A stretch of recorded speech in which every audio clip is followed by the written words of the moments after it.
Good afternoon, everyone. If I could ask you to take your seats promptly, that would be great.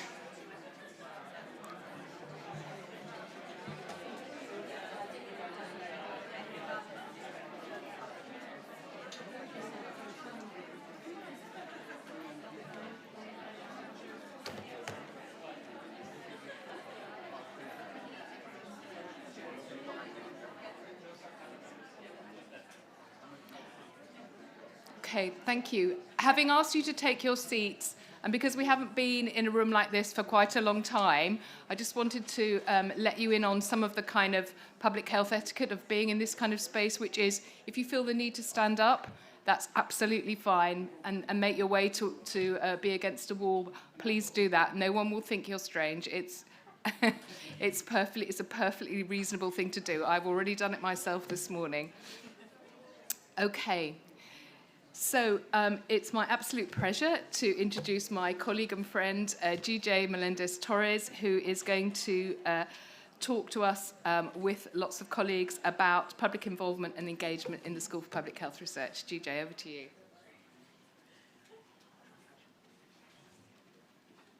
PPI, involvement and engagement. This is going to be the highlight of the day, okay?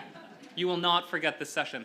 So I'm GJ Melendez-Torres. I'm Associate Director of the School for Public Involvement and Engagement, and I'm really pleased to be joined with some of my very favorite public partners, as well as I&E academics in the school, to talk a little bit about the profile of public involvement and engagement in QQ3. So we're going to hear a bit from my colleague Hamid, who will share some of his reflections on the value and importance of involvement and engagement in the school. And then Margaret and myself, joined by Kath and Ella, will introduce the refreshed involvement and engagement strategy for 2023 to 2027. And then our colleague Alan will lead us in an exercise, a think, pair, share exercise, to think about some of the ways that we can bring the strategy home to the work that we're doing in involvement and engagement across the school as well. So without further ado, Hamid, over to you.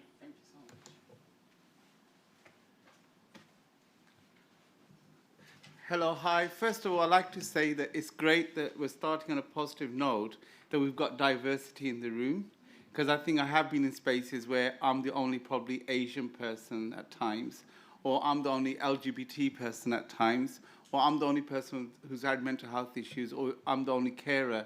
But I've noticed throughout the day that we've got people here from all walks of life. So I think the good thing is we can say we kind of cracked it halfway. So that's nice that we're not starting from the beginning. And what I'd like to say is that why is diversity important in research? And I think for many, many years, I noticed that we talked about diversity around delivering services and importance for shaping, designing services. But when it came to research, it almost felt like it was for people who are a particular background, like middle class, articulate. They had to have an interest in research. And actually, the people that research has an impact on are those people who are not usually seen around the table. And I tend to not use the word hard to reach, because I think straight away we make assumptions that people are running away from us and we're chasing them. And I think I can relate to that from a child as a teenager growing up, where people used to say, oh, the Chinese community, they really want to live away from everybody and you can never find them. And the more you look for them, the more harder it becomes.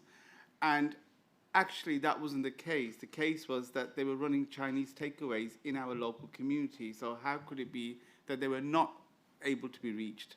And also there was an assumption that they were not willing to mingle with us. But the fact is nobody actually found out what are the common interests that we have with the Chinese community. So it's easier if, for example, I'm from a Muslim background, it's easy for me to connect with an African Muslim on the basis we might meet at the mosque. If I'm from an Asian background and I have a different religion, but I can still connect with the Sikh community based on food or clothes.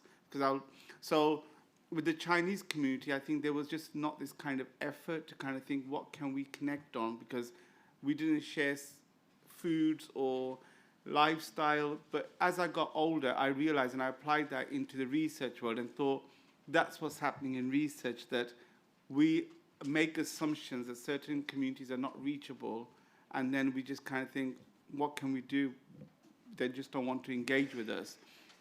So I've parked the word hard to reach, and I've kind of also parked the word seldom heard. I think seldom heard tends to, for me, it feels quite like you're a victim and you're kind of very marginalized, and that's why I try not to use the word seldom heard. I think I tend to use, I've created this word, I don't know if it'll make sense, but I always say non-traditionally engaged groups, because I think not everybody who does not engage with us is marginalized. So my mum is very marginalized, and I accept that. She doesn't speak English.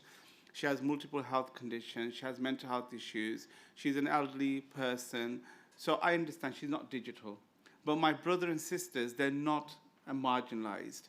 They're articulate. They've got professions. They've gone through the university process. They've got good jobs.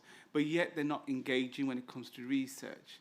Because every time I bring it up, they're like, how can you go and sit in a meeting all around a table? Don't you get bored? It's enough for us doing that as a paid job.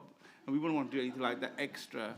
And they pull faces at me. So I started to think about it. Actually, instead of saying they're not interested and they're not keen and they don't pay attention, I've twisted that around and thought, well, actually, what can we do to make it interesting for those people and say, actually, it's worth you coming around that table, and it's not as boring as you think, because we don't just talk and go away. We actually develop a lot of actions that come from it, that changes people's lives, that influences positive impact on people. So actually, by you not being there, you're actually doing injustice to somebody else, because you could have been a representative for a certain community or a certain...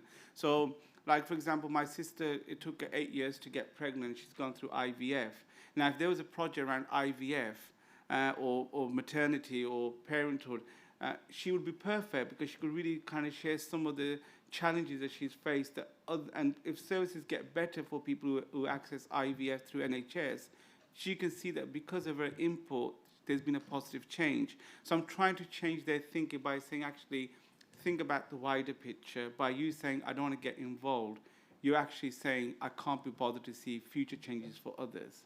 And I know it sounds quite harsh and it sounds quite blunt, but I think with family members you can be a bit more politically incorrect and you can say as it is.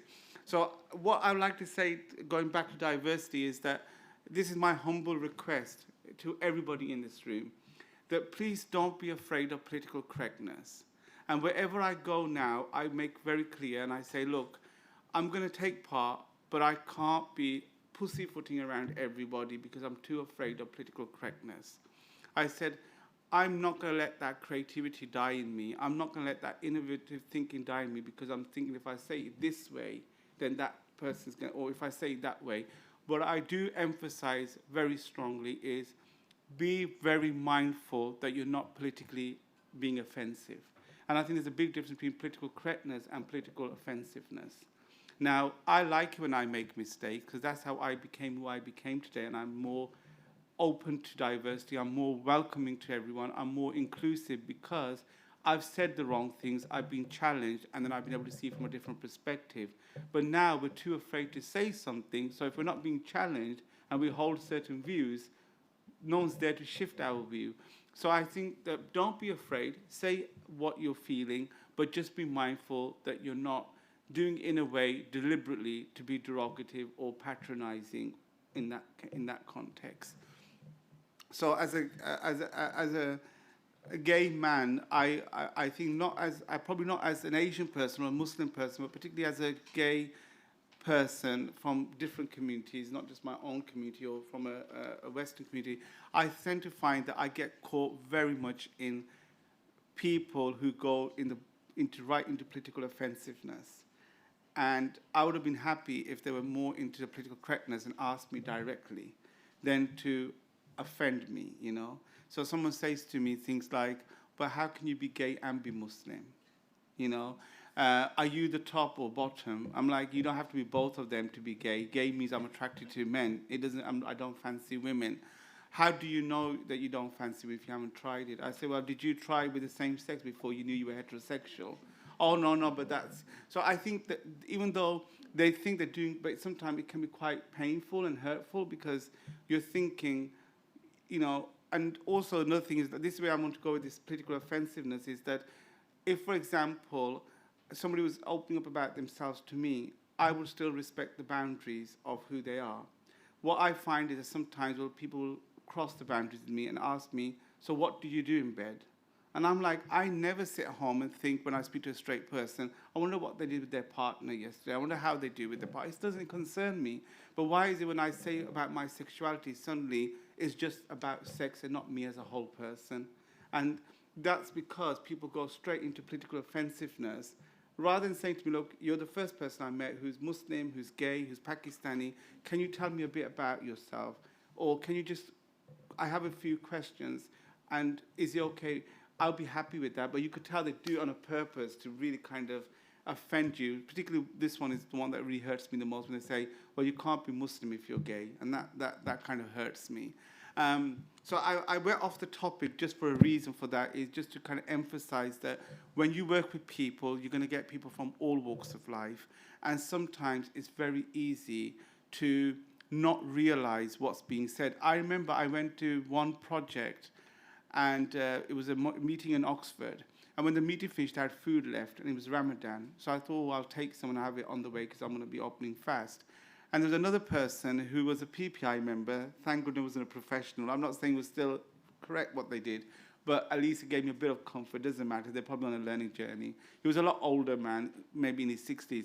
And he said to me, oh, have you got a big family to feed at home? Are you taking the food for them? And I was just taken back. And he made that assumption because of my color. And he probably thought because, later on when I started to speak to him, it was almost like he had this assumption that I must have been a refugee who's claimed asylum and I've got a big family at home and this is great. And when I said, no, I don't have a family, I'm gay, it was almost like, oh, you can't be Asian and be gay because that doesn't fit well together. And then you also say you're Muslim because you're fasting. So that's where it's really important just to be mindful that when you have people coming to you, that what you say and how you say it to them. So that's that part. I'm now going to focus back on research because I think I've taken you all over the place. So that's just my activist side of me. So in terms of research, I think we can't continue and we cannot afford to continue to do research with only a particular type of people. We are a population of 72 million people. I think I always say to people, why go around the world when you can come to England and you have every world here? I mean, if you come to Birmingham, I can take you to Pakistan, I can take you to India, Bangladesh, Greece, you name it. There's like streets, dedicated to different cultures with the food, the clothes, the shopping, the religious places. So if that is what UK is, particularly England, and I'll focus on one city, Birmingham, then how can we just do research based on a certain particular groups and exclude others? Because research has an impact on everyone. Like COVID, it didn't discriminate. It didn't say, okay, you're Asian, we'll leave you alone. Cancer doesn't discriminate. But when we come to doing research on these things, we tend to find people of a particular ethnicity, particular background, or we even might get different ethnic backgrounds, but we don't look at within that the differences. So let's give you an example here. Somebody gets really excited and says to me, I need people from Black, Asian, minority ethnic community. Easiest community target are usually affluent Indian community and I'm making a quick bit of a sweeping statement just to get to the point. I'm not saying it's always like that, but just to get to the point. And Nigerian people are quite affluent, educated. But what people say to me is, oh, I've got Black representation, I've got Asian representation. I'm like, but what about those underrepresented Bangladeshi community? That's where the main issues are. What about the Pakistani community? That's where the issues are. Oh, I said we need them because they're the ones that very rare we see around the table. What we tend to do is we tend to go for the same people over and over again and make ourselves feel better that we've got diversity in the room. So when you come to do your project, really think deep. Who do you really want around the table? And also, when you come to doing I'm involved with the project in Oxford, and I want to say very proudly, with the Biomedical Research Centre, and they've actually created a diversity in research group, and we're part of that. There's about 12 of us. So people who do research, they bring their projects to us, they talk it through, and we give them advice on how to go around inclusion, diversity, and all this kind of stuff. So you could do something similar in your departments or in your organizations. So where I'm going with this is that it's really important to be mindful that best way to do is to create a character. This is something that stayed with me. Somebody said this to me, and I thought, wow, I never thought of this. is to create a character that's got every single barrier that you could think of. They're blind, they're deaf, they got, they're in a wheelchair, they're black, they're gay, they got a religious belief, and then work backwards, because you're most likely to at least get 80% of accessibility right. But what we tend to do is we create the average person, and then we base accessibility on that person. And then we realize, oh, we haven't thought about the person with hearing, but oh, we haven't thought about the person. And I want to go into a very simple detail. I lived in Manchester, and we were doing an event, and they had a Jewish community that was coming to this event, and nobody asked them very openly about their dietary requirements. They just assumed that they'll be okay with vegetarian food. Oh, I know they eat certain meat, but we'll just offer a vegetarian. When they arrived, the fact is that they eat kosher food, and they only eat from plates. They have not touched any other non-kosher, as plates that have not been touched by non-kosher food before. Now, these plates were already being used. The pots had been already used, or the trays, the microwave. So they were sitting there saying, we can't eat. And it was a very simple thing. All they had to do was speak directly to one person from the Jewish community and work with them. If there was no Jewish caterers around to meet those needs, they could have just said, by the way, we don't have access to kosher food, but we'd like to offer you a £10 reimbursement for your lunch. Please bring your lunch with you. And I think they would have been over the moon, the fact that they've been thought of. So it's even like something really small like this that you have to really, really take into account by making sure that no one is made to feel that they're a bother. I think that's the problem. Sometimes people don't come forward because they think they're going to be a bother. And we've got to change that thinking and say, you're not a bother. Actually, we're delighted to have you. And that's the way we've got to look at it. Because I think sometimes my mom, when I try to encourage her to get, she says, oh, no, but I'll be a bother for them because you said they'll have to get an interpreter, translator, they'll have to get me a taxi because this. And almost she thinks that, but when she's taken part in a few things, she's seen how welcome and her views have been valued through the interpreter saying what she shared, because she's very queen bee. I think my mom can fix the NHS in 20 minutes if you speak to her in her own language. She can really fix the NHS in 20 minutes. So sometimes we're not disabled, it's the environment that makes us disabled, because you just change the language and she can fix the NHS. As soon as you speak to her in English, she can't ask you for a cup of tea. It's that kind of level. So I wanted to kind of emphasize on that point. And finally, what I would like to say to all of you is that we're not here to get it perfect. I think I felt more at ease with myself and more comfortable when I lived a life in ignorance, because I knew it all. I would go places, I'll give it large, I knew it all, I know it. But as I dipped and threw myself in the deep end of knowledge, I realized how little I know. And the worst fear is the more you learn, the more you realize the less you know, which is great. So what I'm saying is that don't feel that you've got to get it perfect, and don't feel that you're on this journey alone. What you just got to say is, if I'm doing something different every time, at least I've done something different to make a difference for somebody. So for me, I always try to, wherever I go, because I know it's very rare that we hear Muslim gay men views. There are gay men in the Muslim community, regardless whether they come forward. So I try to bring that forward. And also men with mental health issues. When I go to my gym, I see people are more happy to talk to me, straight men particularly, about physical health. So open about it. They're going, but when it comes to mental health, it's taken so long, and they still say it was embarrassment, with shyness. So I try to I make that little pledge to myself. At least if I can make a difference for these two communities to start with, it's better than not making no difference at all. So I'm going to finish because I know of time, I might be running over, is what I will say to you is that we're all in it together, and we need to be in it together. So let's find a way to just bounce and communicate ideas. When we do something, if it works, share it with everybody and celebrate it. Thank you.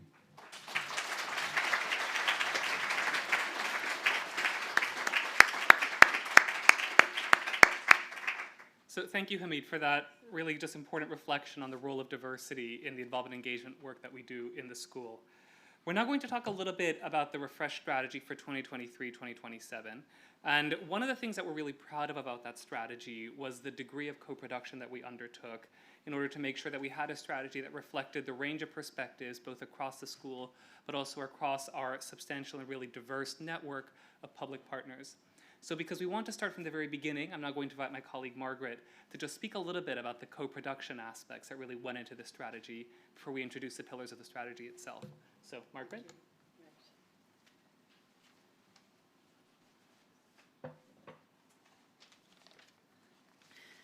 Can I first of all say a big thank you to Hamid for speaking so passionately about diversity. A presentation without notes and coming straight from the heart. It was fabulous. I'm Margaret. I'm a friend and colleague of Hamid, and I've been doing PPI for 15 years.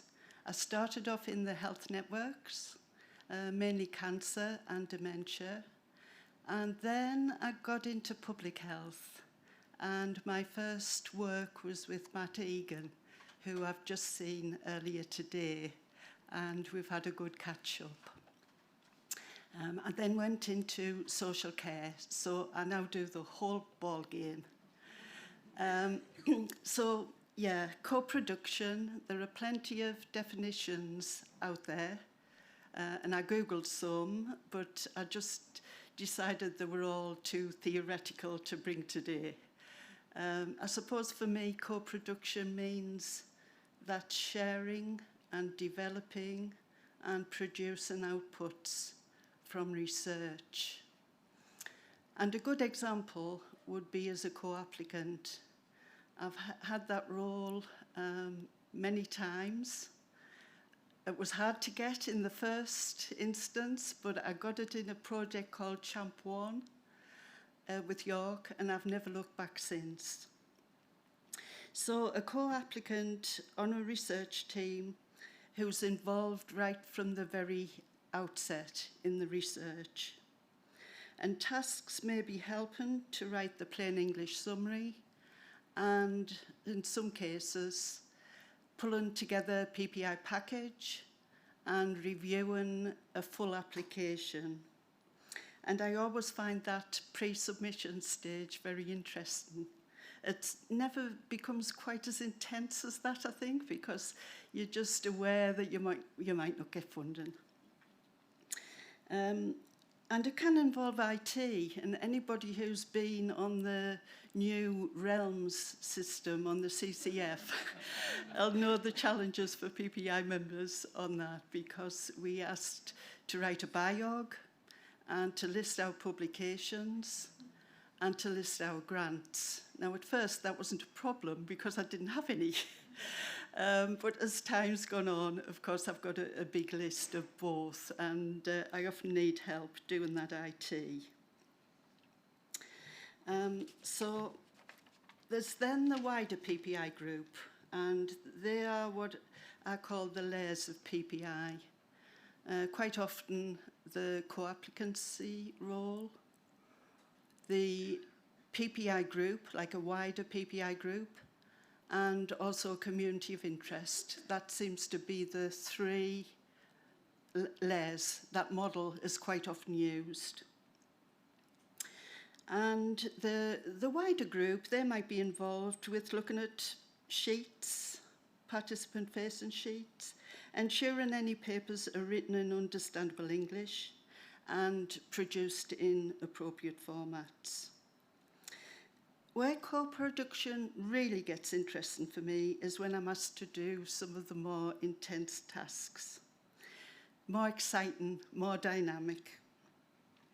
Systematic reviewing, thematic analysis, writing publications, and delivering training, sometimes to other PPI members and sometimes to early career researchers. I'm going to give an example of a project where there was great co-production, and I was really moved by this project.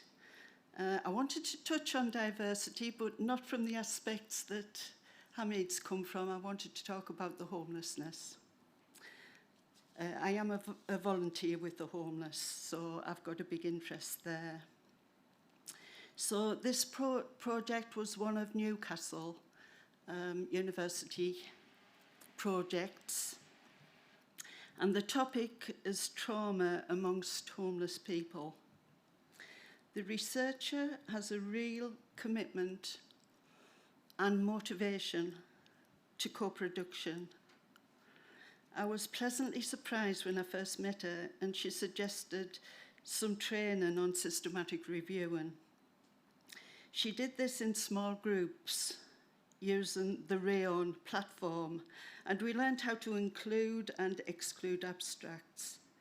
She even offered me a buddy, so I had a member of the homeless community who I could tap into, and he really helped me.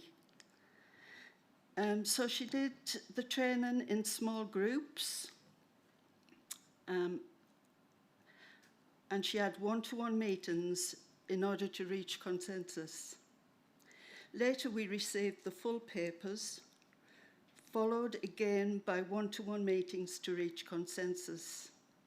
For me, this was just taking co-production to a brand new level. And I was so moved by her commitment that I nominated her for an award, and not surprisingly, she was successful.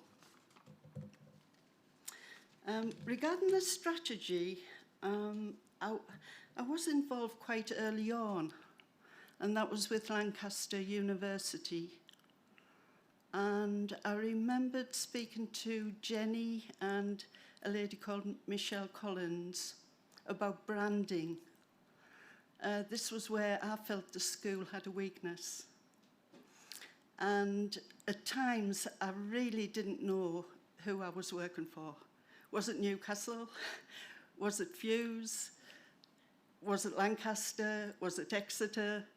I just didn't really know at times, and I would have to ask Mirella Andreeva, who is someone who works with Matt Egan, and I would have to ask her advice when I was going to do a presentation, just to go through you know, the projects which belonged and had the ownership of the school.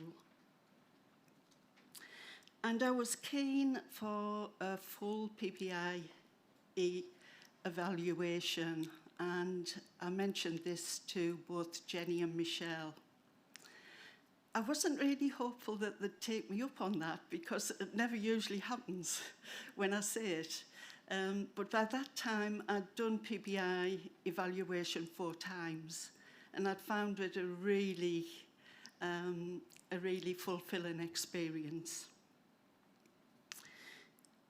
So I was thrilled when the school decided to embark on a full PPI evaluation across the school. And I was keen to be involved personally, where before I'd been involved in the later stages of evaluation. This time, Michelle gave me the opportunity of being involved in the cube. So that was right at the very beginning. And the researchers had the idea that they would give a small group of PPI members sort of the ownership of that piece of the evaluation. And I thought that was a really effective and also an equality of opportunity approach, in that everybody was given the chance to be involved in the evaluation. Not everybody was interested in it. If it's not your thing, that's fair enough. But just the fact that the school were adopting that equality of opportunity. So I will say a big thank you to the school for all the opportunities they've given me over the years, and in more recent years to Fuse, who I can see there are some members from Fuse here as well. So thank you so much.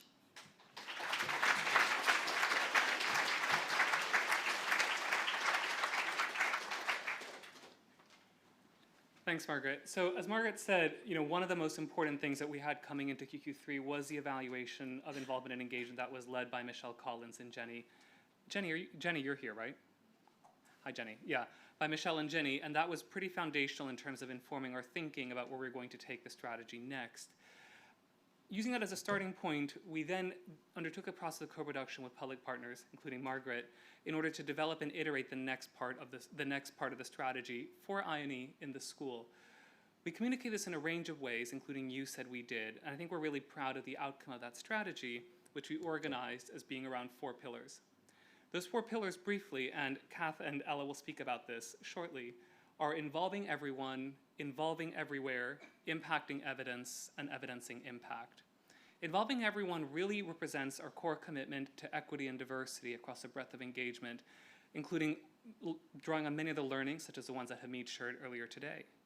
Involving everywhere also reflects our commitment to making sure that involvement and engagement is broadly accessible across the geography of the school. Impacting evidence speaks to our interest really in ensuring that involvement and engagement activities have research results and that we can capture what those impacts are on research. But also evidencing impact really speaks to the need to close the feedback loop, to ensure that we're reflecting back to the public partners who give us so much of their time, energy, and expertise, the ways that their inputs have meaningfully impacted and shaped our understanding in the course of doing public health research together. So I'm now going to invite my colleagues Kath and Ella to speak briefly about how these principles will come into practice across I&E in the school.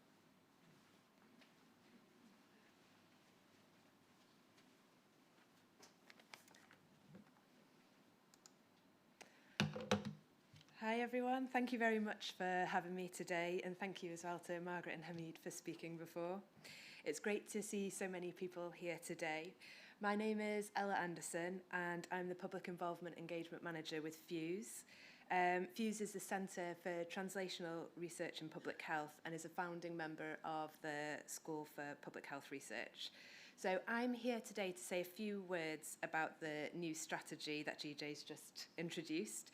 And how that might look in practice. And I'm going to be focusing on the first pillar of involving everyone. So while there's a lot of brilliant activity going on in FUSE right now, there's only time for one example. And what I'd like to focus on today is the FUSE podcast, which is called Public Health Research and Me. So this free podcast is led by FUSE public partners and aims to bridge the gap that sometimes exists between research and how it reaches our wider public audiences. You probably can't see, but at the bottom we do have a QR code, and at the stand at the back we've also got a QR code if anyone wants to download and have a listen. So the FUSE podcast group first met back in May 22 last year after we shared an SPHR funded training opportunity with everyone in our public partner network. So lived experience and characteristics such as age, employment status, ethnicity, health status, and background vary from person to person in our public partner network. But one thing that everyone does have in common is an interest and enthusiasm for getting involved in public health research. Our public partners showed a genuine interest in the podcast training, and we were also fortunate to be able to extend the opportunity to a few of our early career researchers as well. Together, we undertook training with an experienced science communicator, and we learned how to prepare, record, edit, share, and promote a podcast. After the training, we arranged an interactive podcast planning session where we could apply our newfound knowledge and work out what we would like our own podcast to sound like. We co-developed a podcast planning document and agreed that the podcast would be hosted by one of the public partners.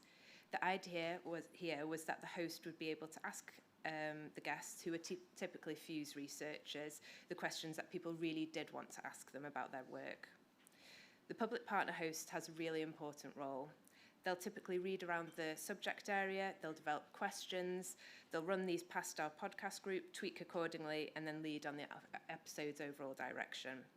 Where relevant, they'll also draw on their own lived experiences, and this can help the listener feel as though they're part of a conversation, and it makes the podcast more engaging and inclusive.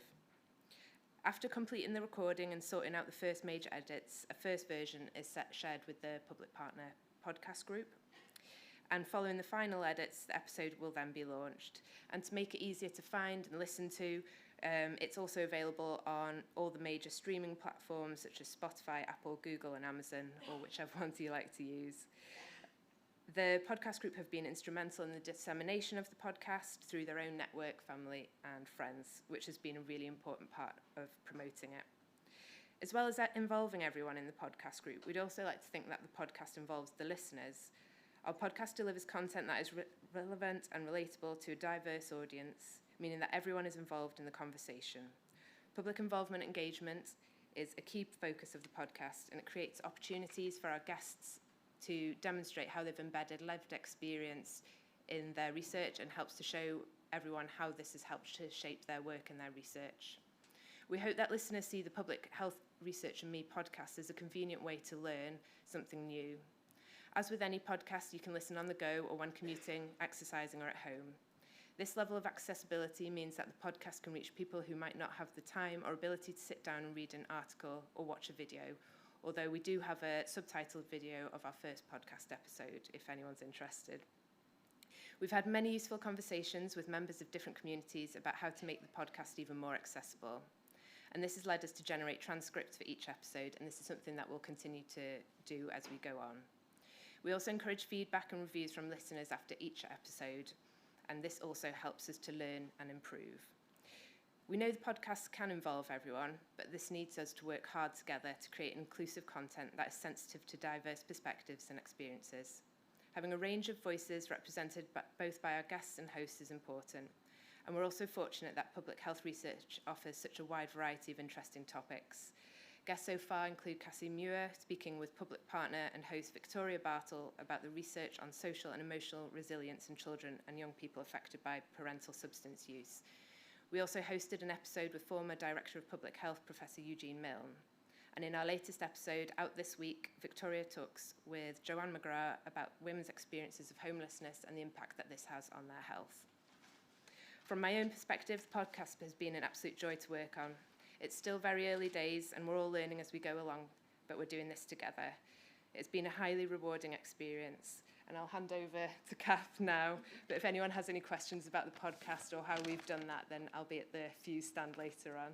So thank you very much.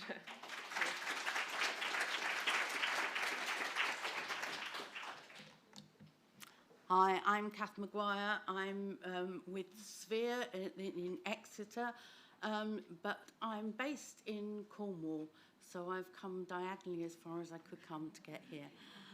And I'm going to start off by thinking about involving everywhere, and that's very much linked to the involving everyone that Ella was just talking about, because it's very easy for us to get hooked on engaging with communities that are linked already to our institutions. And we need to think actually beyond the centres where there are universities, and getting out into places where people are, rather than inviting them to our table. How can we actually move out into the communities and talk to them? And very much in the way that Steph was talking about in health inequalities this morning. So it's about turning our thoughts around. So instead of thinking about community leaders or community contacts we have as gatekeepers, thinking of them as bridges into the communities that we can use to help us move out of where we are into the places where other people are. The slides, which I know half of you can't see, but never mind, I'm sure they'll be available somewhere else, are just pictures of us going in different places and meeting with different people. There we go. The next pillar, I think, talking about is impacting evidence. And in order to impact evidence, we need to think about how and when and who we're involving to make a difference to that evidence.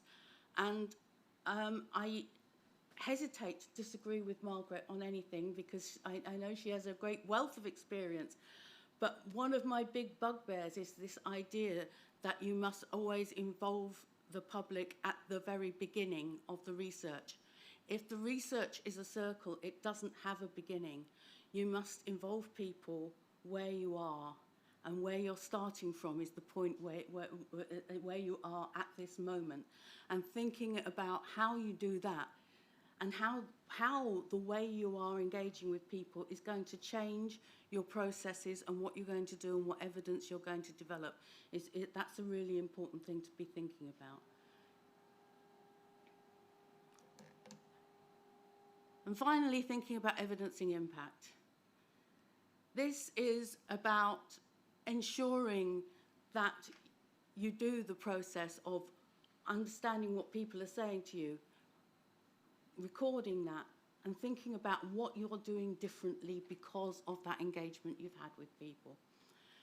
And that's a really important thing for you to be recording in the way you work. It's important to feed that back to public partners. It's important for us to publish that in our work. Every year I run a special studies unit for medical students who tell me that there is no public involvement in diabetes research because they've looked at the literature and nobody's writing up what they've done in public involvement. Whereas we know there is a huge amount of public involvement in all sorts of research, and they're not finding it because it's not getting written into our publications. We need to do that. We also maybe need to think about actually what other types of impact of involvement in research having.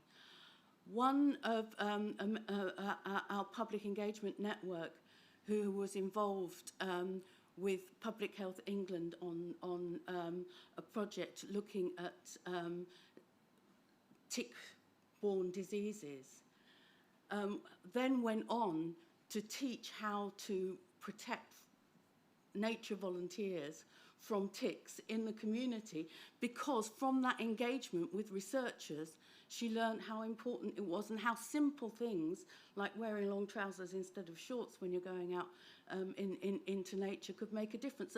And that sort of impact is really easily just completely missed. We maybe need to think about how are we talking to our public partners about what difference being engaged with us is having for them. How are they taking the evidence they learn from working with us back into their communities? And I think that's something that maybe we just don't normally think about. Maybe we should be. Back to GJ.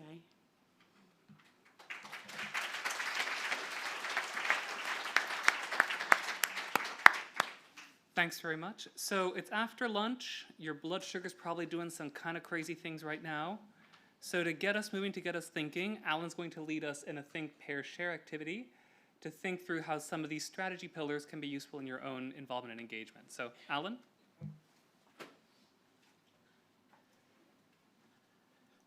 No, I've never done one of these before, so if it all goes wrong, blame GJ. I will. Okay, we just got a little bit of an activity here. We're going to ask you to think. We're going to ask you to share with the person who's sitting next to you. And then later on, I think there are 3 questions, so we'll do that for each of them. And then depending on time and whatever, later on, hopefully you'll be able to give us a bit of feedback about what you've been talking and what your thoughts are. Is that okay? Cool, right. Next one. So, thinking about the strategy in relation to your own research, consider and discuss the following. Who do I need to involve? Now, 1 minute just thinking about that, so no talking.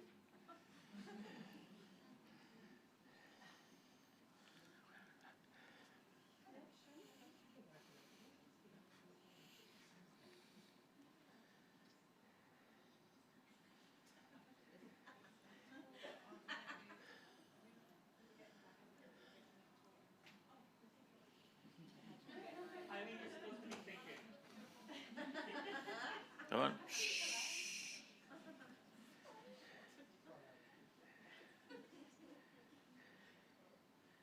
This is like a minute's silence, isn't it, at the beginning of it?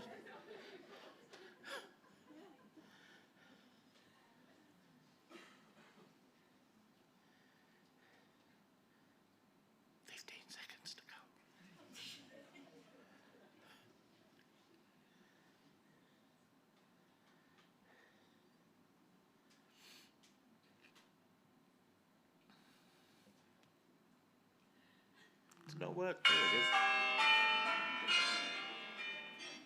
So, now, 2 minutes chatting to your neighbour.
you're thinking you need... Oh no, that's right. Who do I Is that need the to right involve? one? That's the right one. Okay, My fault. perfect. I just press that, yeah? Yeah, just green press that one. and it'll move along. If it doesn't, just give us a nod and we can do it manually from our side. Okay, thanks.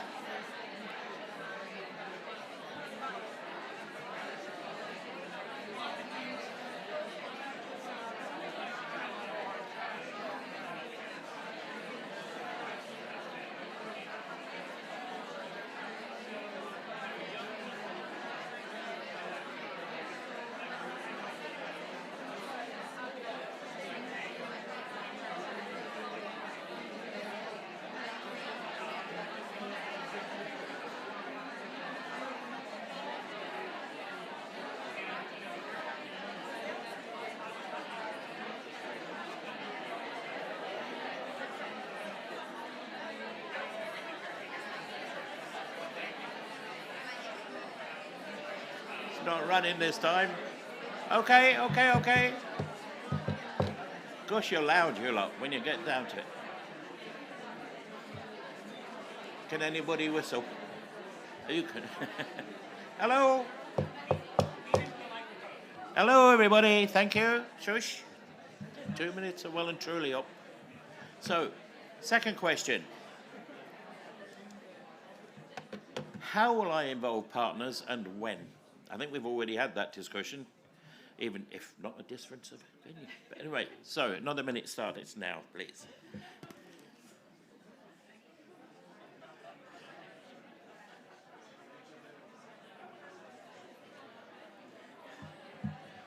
Shush, you're supposed to be thinking, not talking.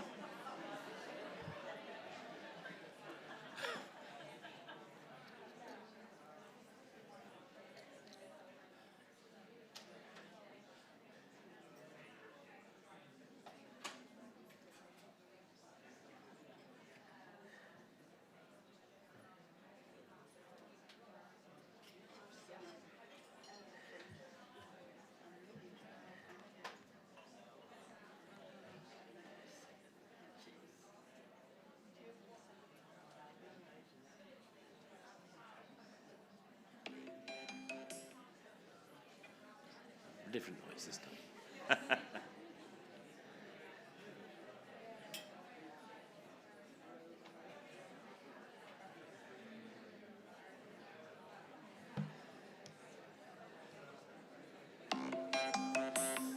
Is that nicer than the first one?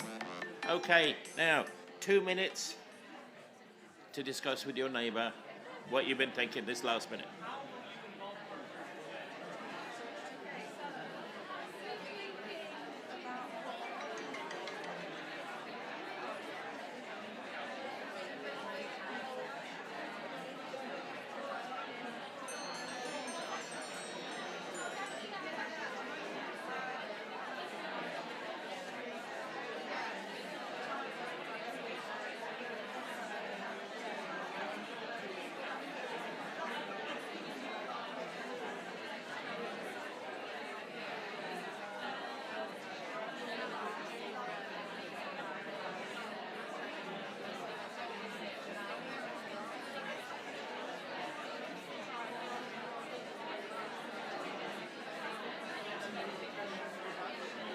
Pardon? How many questions are there? 3. This are on the second of the 3 now.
Okay. Right, now it's the third question, so please, another minute's silence. What kind of approaches can I use? 1 minute's thinking time.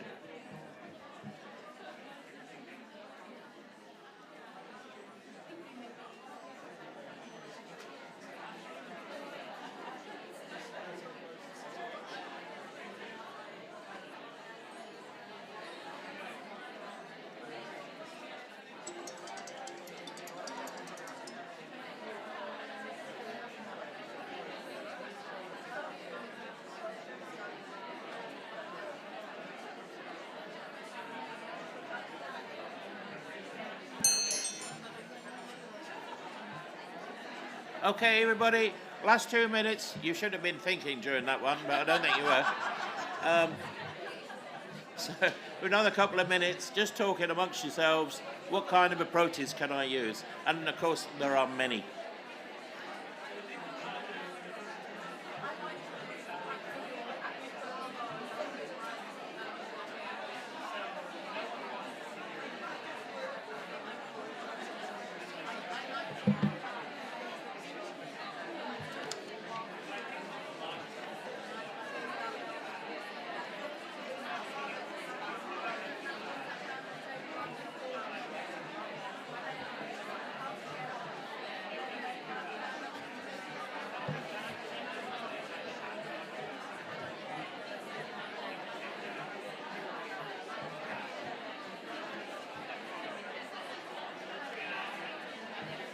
Right, everybody, I'm going to cut it short there because we're running out short on time.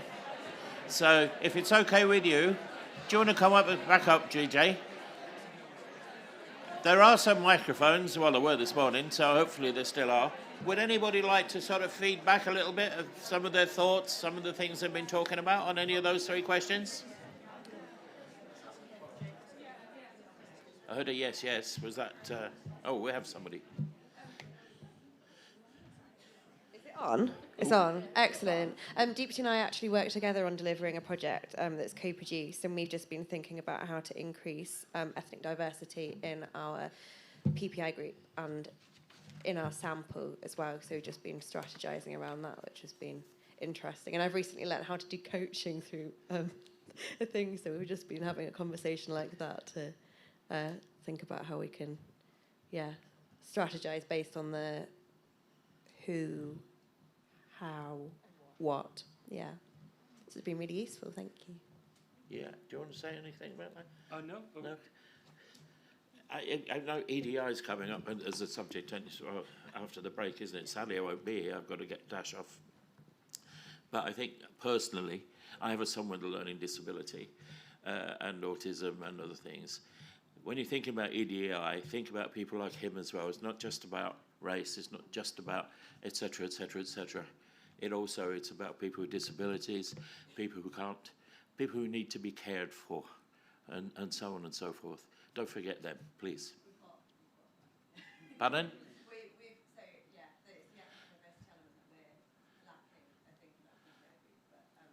It's a community of people that's easy to forget about. It really is. Yes, and mental health as well. So we do a lot of support. Anybody else? Gosh, you haven't been so silent since we started.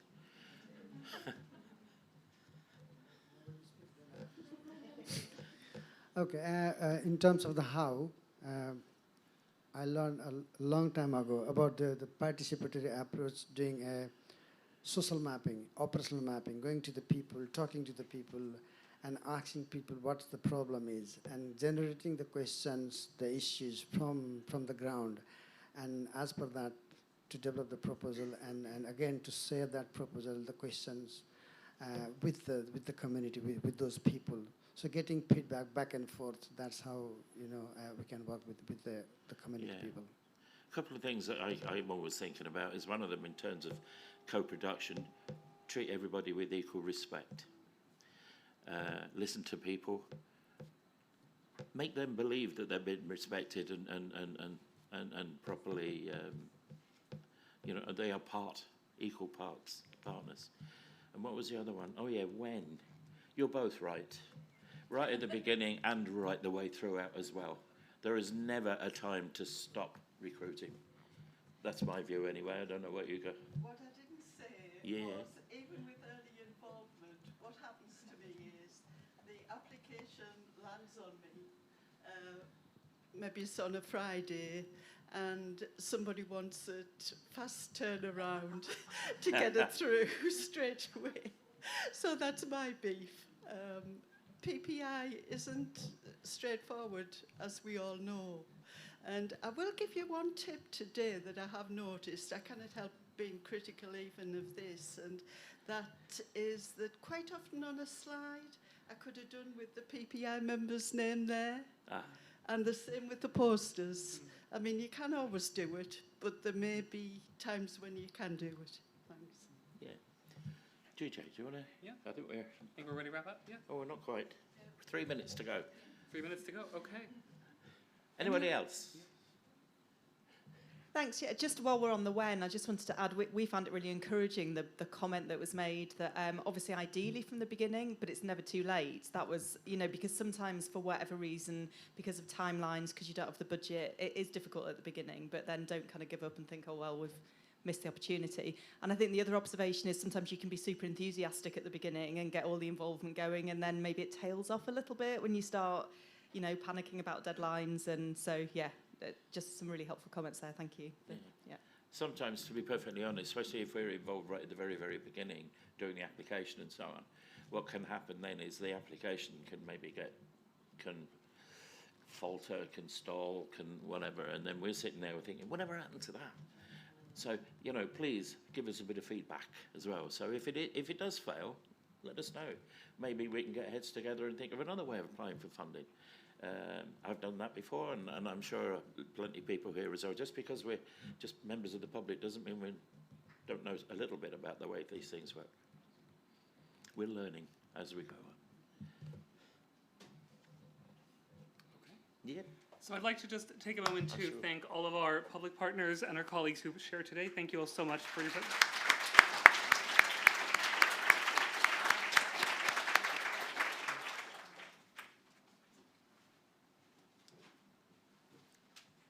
Okay, so I have the delightful task of declaring a tea break.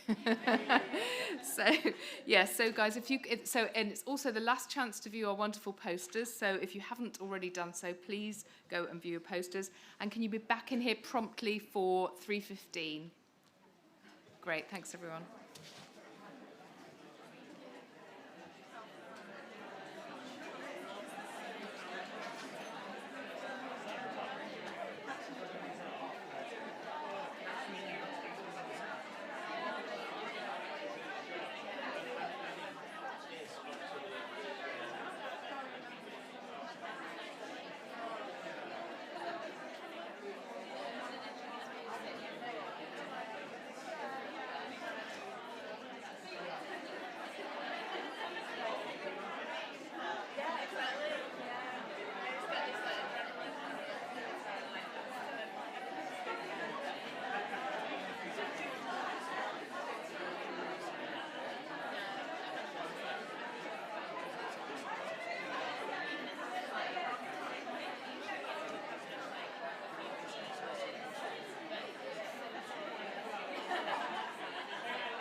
like cats only categories.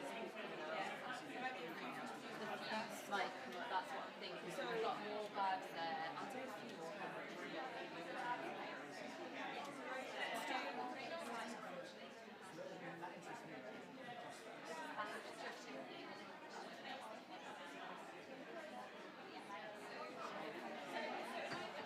It's your right hand.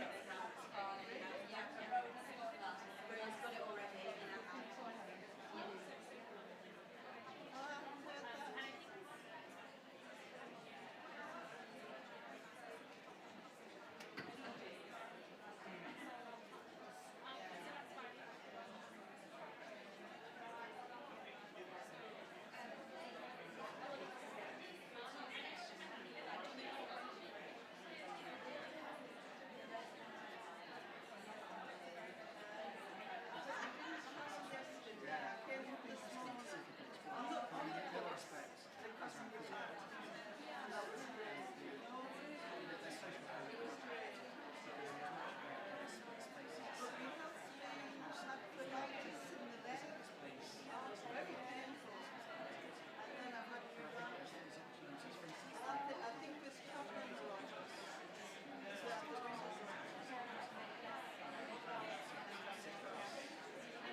it's just this one. The winner in the categories, isn't it? And then there's so many.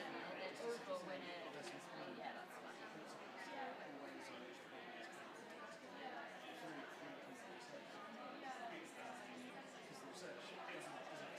Just turn them on, just turn them on. And maybe just actually maybe just put them on top of that one. That's the only name I can see. That's it. Yeah, it's all fine. Even like that, all is good. Right. Are we set for?